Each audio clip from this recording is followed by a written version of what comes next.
Hi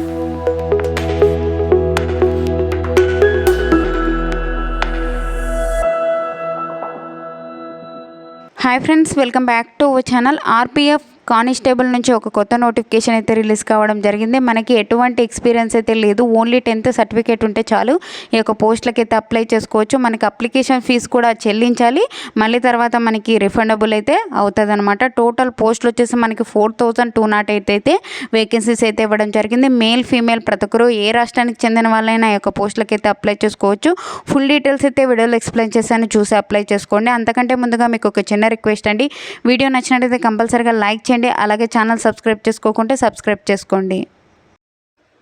friends, ఈ యొక్క notification detail చూసుకున్నట్లయితే government of India ministry of railways railway recruitment boards నుంచి ఒక నోటిఫికేషన్ అయితే అఫీషియల్గా రిలీజ్ కావడం జరిగింది. ఈ యొక్క నోటిఫికేషన్ ఈ రోజే రిలీజ్ అయితే అయిందనమాట. ఈ యొక్క నోటిఫికేషన్ మనకి ఆన్లైన్ అప్లై డేట్ వచ్చేసి మనకి రేపటి నుంచి అయితే స్టార్ట్ అయిపోతుందండి. మనకి April 15th నుంచి అయితే స్టార్ట్ అవుతుంది. ఎవరైనా ఎలా అప్లై చేసుకోవాలి, అప్లై ప్రాసెస్ కావాలి అంటే ఒక 50 నెంబర్స్, కనీసం 50 నెంబర్స్ అన్న లైక్ చేసి కింద ఎస్ అని కామెంట్ చేయండి. తప్పకుండా అయితే మీకోసం అయితే మన ఛానల్లో ఎలా అప్లై చేసుకోవాలి అనేది కూడా నేను చూపిస్తాను. కాబట్టి అప్లై ప్రాసెస్ వీడియో అయితే చేస్తాను. ఎందుకంటే మీకు ఇంట్రెస్ట్ ఉంటుందా లేదా అనేది తెలియాలంటే కింద కామెంట్ అయితే చేయండి, అలాగే లైక్ చేయండి. సబ్స్క్రైబ్ చేసుకోకుంటే సబ్స్క్రైబ్ చేసుకోండి. మనకి ఒక నోటిఫికేషన్కి లాస్ట్ డేట్ వచ్చేసి మనకి May 14th వరకు అయితే ఉంది. ఓకేనా, ఆ లోపలైతే ఒక పోస్టులకి అయితే అప్లై చేసుకోవచ్చు. మనకి ఒక పోస్టులకు సంబంధించి మనము ఏమైనా మిస్టేక్ చేస్తే ఎడిట్ చేసుకోవడానికి కూడా మనకి టైం అయితే ఇచ్చారండి. May 15th నుంచి May 24th వరకు అయితే ఇచ్చారు. ఆ లోపల ఏమన్నా మనం మిస్టేక్ చేసిన అప్లికేషన్స్లో ఏమన్నా ఎడిట్ చేసుకోవడానికి అయితే ఉంది. ఒకవేళ మీరు అప్లికేషన్స్లో ఏమన్నా మిస్టేక్ చేస్తే రిజెక్ట్ చేస్తారు, గుర్తుపెట్టుకోండి. కాబట్టి అప్లికేషన్స్ అయితే ఒక నీట్గా అయితే ఫిలప్ చేసుకొని అప్లై చేసుకోండి. ఇక్కడ చూసుకున్నట్లయితే మనకి వేకెన్సీస్ టోటల్ వచ్చేసి మనకి ఎన్ని ఉన్నాయంటే 4208 అయితే వేకెన్సీస్ అయితే ఇవ్వడం జరిగింది. మనకి ఈ యొక్క పోస్టులకి అప్లై చేసుకోవాలి అంటే మనకి ఏజ్ లిమిట్ వచ్చేసి 1/7/2024 నాటికి మనకి మినిమం 18 years ఉండాలి. జనరల్ కేటగిరీ వాళ్ళకైతే 28 years వరకు అప్లై చేసుకోవచ్చు. SC ST వాళ్ళకి 5 years, OBC వాళ్ళకైతే 3 years అయితే ఏజ్ రిలాక్సేషన్స్ అయితే అప్లికబుల్ ఉంటాయి. ఈ యొక్క కానిస్టేబుల్ పోస్టులకి లెవెల్ 3 ప్రకారం అయితే శాలరీస్ అయితే పే చేస్తారండి. మనకి మంత్లీ బేసిక్ పేనే మనకి 21,700 అయితే పే చేయడం జరుగుతుంది. దాంతోపాటు మనకి ఈ యొక్క సెంట్రల్ గవర్నమెంట్ మనకి చాలా రకాల అలవెన్సెస్ అయితే ఇవ్వడం జరుగుతుంది కదా. అన్ని రకాల అలవెన్సెస్తో పాటు మనకి 40,000 పైగానే మనకి శాలరీస్ అయితే తీసుకోవచ్చు మంత్లీ. ఓకేనా, ఈ యొక్క పోస్టులకు సంబంధించి మేల్కి ఫీమేల్కి ఎన్ని వేకెన్సీస్ ఉన్నాయని డీటెయిల్గా అయితే ఒకసారి చూసుకుందాం. ఇక్కడ ఇచ్చారు చూడండి. మనకి మేల్కి వచ్చేసి ఎన్ని వేకెన్సీస్ ఉన్నాయంటే 3,577 అయితే వేకెన్సీస్ అయితే ఇవ్వడం జరిగింది.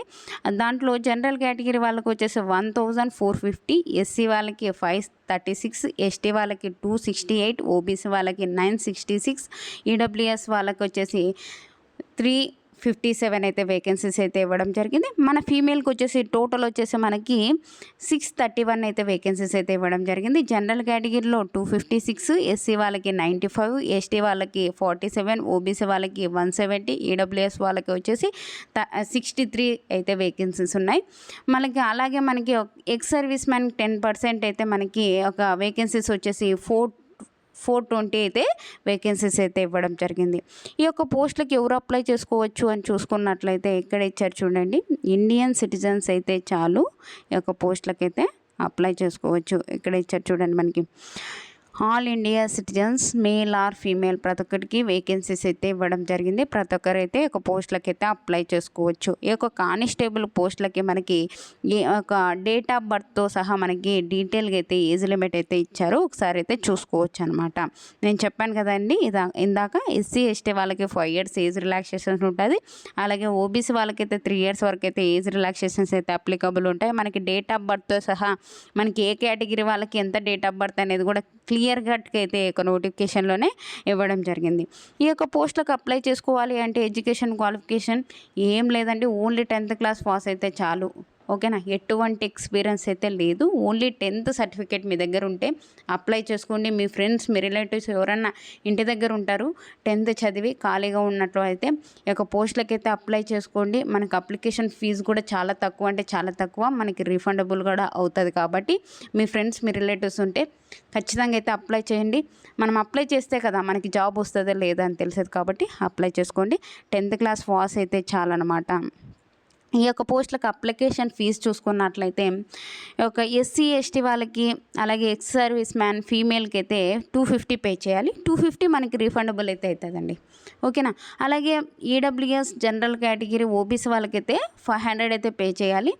మనకి 400 అయితే రీఫండబుల్ అవుతుంది. ఓకేనా. ఒకటి గుర్తుపెట్టుకోండి, మీరు అప్లై చేసేటప్పుడు మీ బ్యాంక్ అకౌంట్ డీటెయిల్సే ఇవ్వండి. ఎందుకంటే మీకు రిఫండబుల్ అవ్వాలి అంటే మీ బ్యాంక్ నుంచి మీకు ట్రాన్స్ఫర్ అయితేనే కదా రిటర్న్ అవుతుంది. లేదంటే మీరు నెట్ సెంటర్కి వెళ్ళి నెట్ సెంటర్ వాళ్ళ అకౌంట్ నుంచి మీరు అమౌంట్ పే చేసినట్లయితే మీకైతే రిఫండబుల్ వాళ్ళకు అవుతుంది. కాబట్టి ఇలా చాలామంది అయితే మోసపోతున్నారు. కాబట్టి మీరైతే అలా చేయకండి. మీ అకౌంట్ నెంబర్ నుంచి అయితే మీరు యొక్క అమౌంట్ అయితే పే చేయండి. మళ్ళీ అయితే మనకి రిఫండబుల్ అయితే అమౌంట్ అవుతుంది. మీ ఫ్రెండ్స్, మీ రిలేటివ్స్కి తెలియకోకుంటే కంపల్సరీగా అయితే వాళ్ళకి చెప్పండి. లేదంటే ఈ వీడియో షేర్ చేయండి. ఓకేనా. నెక్స్ట్ వచ్చేసి ఈ యొక్క పోస్టులకు సంబంధించి మనకి ఒక ఆన్లైన్ విధానం ద్వారా అయితే అప్లై చేసుకోవాల్సి ఉంటుంది. మనకి సెలక్షన్ ప్రాసెస్ ఎలా ఉంటుంది అంటే మనకి ఒక ఎగ్జామ్ అయితే కండక్ట్ చేస్తారండి. అది కంప్యూటర్ బేస్డ్ టెస్ట్ అయితే మనకి కండక్ట్ చేయడం జరుగుతుంది. దాని డీటెయిల్స్ కూడా నేను ఎక్స్ప్లెయిన్ చేస్తాను. మీరు స్కిప్ చేసినట్లయితే అర్థం కాదండి. ఓకేనా. స్కిప్ అయితే చేయొద్దండి. ఇక్కడ చూసుకున్నట్లయితే మనకి పేమెంట్ ఏ విధంగా చేయాలి అనేది కూడా ఒక నోటిఫికేషన్లోనే మనకి క్లియర్గా అయితే ఇవ్వడం జరిగింది. మనకి ఈ యొక్క పోస్టులకు సంబంధించి మనకి సెలక్షన్ ప్రాసెస్ వచ్చేసి ఇక్కడ ఇచ్చారు చూడండి. మనకి ఫస్ట్ ఆఫ్ ఆల్ మనకి ఒక కంప్యూటర్ బేస్డ్ టెస్ట్ అయితే కండక్ట్ చేస్తారు. దాని తర్వాత మనకి ఫిజికల్ ఎఫిషియన్సీ టెస్ట్, దాని తర్వాత మనకి ఫిజికల్ ఎఫిషియన్సీ టెస్ట్, అలాగే మనకి ఫిజికల్ మెజర్మెంట్స్ టెస్ట్ అయితే కండక్ట్ చేస్తారు. దాని తర్వాత మనకి డాక్యుమెంట్ వెరిఫికేషన్ చేసేసి మనకి ఒక మెడికల్ ఎగ్జామినేషన్ కంప్లీట్ అయిపోయినాక మనకి జాబ్ అయితే ఇవ్వడం జరుగుతుంది. మనకి ఒక కంప్యూటర్ బేస్డ్ టెస్ట్ వచ్చేసి మనకి క్వశ్చన్స్ 10th స్టాండర్డ్ లెవెల్లో అయితే మనకి క్వశ్చన్స్ వస్తాయి. ఓకేనా. మనకి ఏవైతే చదువుకున్నామో ఫస్ట్ నుంచి 10th లోపల మనకి ఒక 10th స్టాండర్డ్ లెవెల్ క్వశ్చన్సే మనకి రావడం జరుగుతుంది. మనకి 90 minutes పాటు ఒక ఎగ్జామ్ అయితే కండక్ట్ చేస్తారు. 90 minutes అంటే 1.5 hour పాటు ఎగ్జామ్ అయితే కండక్ట్ చేస్తారు. 120 క్వశ్చన్స్ అయితే రావడం జరుగుతుంది. ప్రతి కరెక్ట్ ఆన్సర్కి 1 మార్క్ అయితే ఉంటుంది. ప్రతి రాంగ్ ఆన్సర్కి 1/3 అంటే 3 మార్క్స్ తప్పు చేస్తే 1 మార్క్ అయితే మనకి డిడక్ట్ అయితే చేయడం జరుగుతుంది. క్వాలిఫైయింగ్ నేచర్ అయితే ఇవ్వడం జరిగింది. ఇక్కడ చూసుకున్నట్లయితే జనరల్ ఈడబ్ల్యూఎస్ ఓబీసీ వాళ్ళైతే 35% తెచ్చుకోవాలి. ఎస్సీ ఎస్టీ వాళ్ళైతే 30% తెచ్చుకున్నట్లయితే మనం క్వాలిఫై అయినట్లు అనమాట. ఈ యొక్క సిబిటి ఎగ్జామ్కి, కంప్యూటర్ బేస్డ్ ఎగ్జామ్కి మనకి సిలబస్ చూసుకున్నట్లయితే ఆర్థమెటిక్ నుంచి మనకి 35 మార్క్స్కి అయితే రావడం జరుగుతుంది. జనరల్ ఇంటెలిజెన్స్ అండ్ రీజనింగ్ నుంచి 35 మార్క్స్కి, అలాగే జనరల్ అవేర్నెస్ నుంచి 50 మార్క్స్, అలాగే మనకి ఒక టోటల్ సిలబస్ అయితే ఎక్కడ ఇచ్చారు చూడండి. మీరు ఏం చదువుకోవాలనేది కూడా ఒక నోటిఫికేషన్లోనే మనకి ఇవ్వడం జరిగింది. ఒకసారి అయితే చూసుకోండి. ఒక అప్లికేషన్ లింక్ అయితే కింద డిస్క్రిప్షన్లో ఇస్తాను, నోటిఫికేషన్ లింక్ అని, అదైతే డౌన్లోడ్ చేసుకొని ఒకసారి చూసుకోండి. మనకి ఒక ఫిజికల్ ఎఫిషియన్సీ టెస్ట్, అలాగే మనకి ఒక ఫిజికల్ మెజర్మెంట్స్ టెస్ట్కి సంబంధించి డీటెయిల్ చూసుకున్నట్లయితే, ఫిజికల్ ఎఫిషియన్సీ టెస్ట్కి సంబంధించి డీటెయిల్ చూసుకున్నట్లయితే ఫస్ట్ ఆఫ్ ఆల్ మనకి మేల్కి వచ్చేసి 1600 మీటర్లు అయితే మనం రన్ చేయాలి. ఓకేనా. మేల్. ఫీమేల్ అయితే 800 మీటర్స్ అయితే రన్ చేయాలి. ఓకేనా. అది కూడా ఈ యొక్క మేల్ వచ్చేసి 5 minutes 45 secondsలో ఈ యొక్క 1600 మీటర్స్ అయితే రన్ చేయాలి. అదే మన ఫీమేల్ అయితే ఒక 3 minutes 40 secondsలో మనం 800 మీటర్స్ అయితే రన్ చేయాలి. ఓకేనా. ఒకటికి 2 సార్లు చూసుకోండి. ఇది మనం క్వాలిఫై అయితేనే మనకి జాబ్ వచ్చినట్లు. ఓకేనా. ఒక మేల్కి వచ్చేసి మనకి లాంగ్ జంప్, హై జంప్ ఉంది. మేల్కి వచ్చేసి లాంగ్ జంప్లో 14 feet, అలాగే హై జంప్ అయితే 4 feet. ఫీమేల్కి వచ్చేసి 9 feet అయితే లాంగ్ జంప్ ఉంటుంది. హై జంప్ వచ్చేసి 3 feet అయితే ఉండడం జరుగుతుంది. ఇది వచ్చేసి మనకి ఒక ఫిజికల్ ఎఫిషియన్సీ టెస్ట్ అనమాట. మనకి ఫిజికల్ మెజర్మెంట్స్ టెస్ట్ వచ్చేసి డీటెయిల్ చూసుకున్నట్లయితే జనరల్ ఈడబ్ల్యూఎస్ ఓసీ వాళ్ళకైతే మేల్కి వచ్చేసి 165 సెంటీమీటర్స్, ఫీమేల్కి అయితే 150 సెంటీమీటర్స్. ఎస్సీ ఎస్టీ వాళ్ళకైతే మేల్కి 160 సెంటీమీటర్స్, ఫీమేల్కి అయితే 152 సెంటీమీటర్స్ అనమాట. ఓకేనా. నెక్స్ట్ వచ్చేసి మనకి చెస్ట్ వచ్చేసి జనరల్ ఈడబ్ల్యూఎస్ ఓసీ వాళ్ళకైతే అన్ఎక్స్పాండెడ్ 80, ఎక్స్పాండెడ్ వచ్చేసి 85. ఓకేనా. ఎస్సీ ఎస్టీ వాళ్ళకు వచ్చేసి అన్ఎక్స్పాండెడ్ వచ్చేసి 76.2, ఎక్స్పాండెడ్ వచ్చేసి 81.2. ఓకేనా. డీటెయిల్గా అయితే మీకు అర్థమైంది అనుకుంటున్నాను. ఏమన్నా అర్థం కాకోకుంటే ఏమన్నా డౌట్స్ ఉంటే కామెంట్ సెక్షన్లో కామెంట్ చేయండి, తప్పకుండా అయితే రిప్లై ఇస్తాను. ఓకేనా. అలాగే మనకి ఈ యొక్క నోటిఫికేషన్ వచ్చేసి మనకి ఒక కంప్యూటర్ బేస్డ్ టెస్ట్, అలాగే మనకి ఒక physical efficiency test, physical measurements test తర్వాత మనకి డాక్యుమెంట్ వెరిఫికేషన్ అయితే చేయడం జరుగుతుంది. ఒక డాక్యుమెంట్ వెరిఫికేషన్ డీటెయిల్ కూడా ఇవ్వడం జరిగింది, ఒకసారి చూసుకోవచ్చు అనమాట మనకి ఎలా చేస్తారు అనేది. దాని తర్వాత మనకి మెడికల్ ఎగ్జామినేషన్ చేసేసి మనకి ఒక జాబ్ అయితే ఇవ్వడం జరుగుతుంది. మనకి ట్రైనింగ్ వచ్చేసి మనకి 1 year పాటు ఈ యొక్క ట్రైనింగ్ అయితే ఉండడం జరుగుతుందని ఒక నోటిఫికేషన్లోనే మనకి క్లియర్గా అయితే ఇవ్వడం జరిగింది. ఎలా అప్లై చేసుకోవాలి అనేది కూడా డీటెయిల్గా అయితే ఇవ్వడం జరిగింది. ఆన్లైన్ విధానం ద్వారా అయితే అప్లై చేసుకోవాల్సి ఉంటుంది. ఫ్రెండ్స్, ఇంకొకటి ఏంటంటే ఎస్సీ ఎస్టీ వాళ్ళు ఉన్నట్లయితే మనకి ఈ యొక్క ట్రావెల్ ఫీ వచ్చేసి మనకి ఫ్రీ పాస్ అనమాట. ట్రైన్లో వెళ్ళినట్లయితే మనకి హాల్ టికెట్ చూపిస్తే చాలు, మనకి ఎటువంటి మనకి టికెట్స్ అయితే ఉండదు, ఫ్రీగా అయితే మనము ట్రావెల్ అయితే చేయవచ్చు ఈ ఎగ్జామ్కి వెళ్ళేటప్పుడు. ఓకేనా. దీనికైతే మనకి డీటెయిల్గా అయితే ఒక నోటిఫికేషన్లోనే మనకి క్లియర్గా అయితే ఇవ్వడం జరిగింది. ఓకేనా. ఈ యొక్క మోడిఫికేషన్ ఆఫ్ అప్లికేషన్ డీటెయిల్స్ కూడా ఒక నోటిఫికేషన్లోనే మనకి క్లియర్గా అయితే ఇవ్వడం జరిగింది, ఒకసారి చెక్ చేసుకోవచ్చు అనమాట.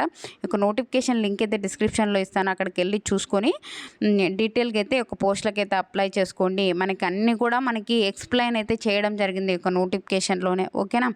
ఈ యొక్క నోటిఫికేషన్ లింక్ డిస్క్రిప్షన్లో ఇస్తాను, మీకు ఏమైనా డౌట్స్ ఉంటే కామెంట్ సెక్షన్లో కామెంట్ చేయండి. ఓకేనా. మంచి నోటిఫికేషన్ అని చెప్పుకోవచ్చు. మనకి ఈ యొక్క కానిస్టేబుల్ ఓన్లీ కానిస్టేబుల్ పోస్ట్లో ఒకటి ఎక్స్ప్లెయిన్ చేశానండి. నేను ఎస్ఐ పోస్ట్ కూడా మనకి రిక్రూట్మెంట్ అయితే రావడం జరిగింది. సేమ్ అనమాట, మనకి ఎగ్జామ్ ప్యాటర్న్ డీటెయిల్గా అయితే ఉంటుంది. దాని గురించి నేను నెక్స్ట్ వీడియో అయితే చేస్తాను. కాబట్టి నా ఛానల్ సబ్స్క్రైబ్ చేసుకోకుంటే సబ్స్క్రైబ్ చేసుకోండి, ఎవరే కానీ మిస్ చేసుకోకండి. ఓకేనా. ఈ యొక్క పోస్టులకి అయితే అప్లై చేసుకోండి. ఓన్లీ 10th క్లాస్ పాస్ అయితే చాలు, ఎటువంటి ఎక్స్పీరియన్స్ అయితే లేదు. మీ ఫ్రెండ్స్ మీ రిలేటివ్స్ ఉంటే కంపల్సరీగా అయితే వాళ్ళకి షేర్ చేయండి, తెలిసిండదు చాలా వరకు అయితే. కాబట్టి అలాగే కింద వాట్సాప్ లింక్ ఇచ్చాను కదా, వాట్సాప్ గ్రూప్ లింక్, అందులో జాయిన్ అయినట్లయితే నేను చేసే ప్రతి ఒక్క వీడియో మీకైతే వెంటనే అందుతుంది. ఓకేనా.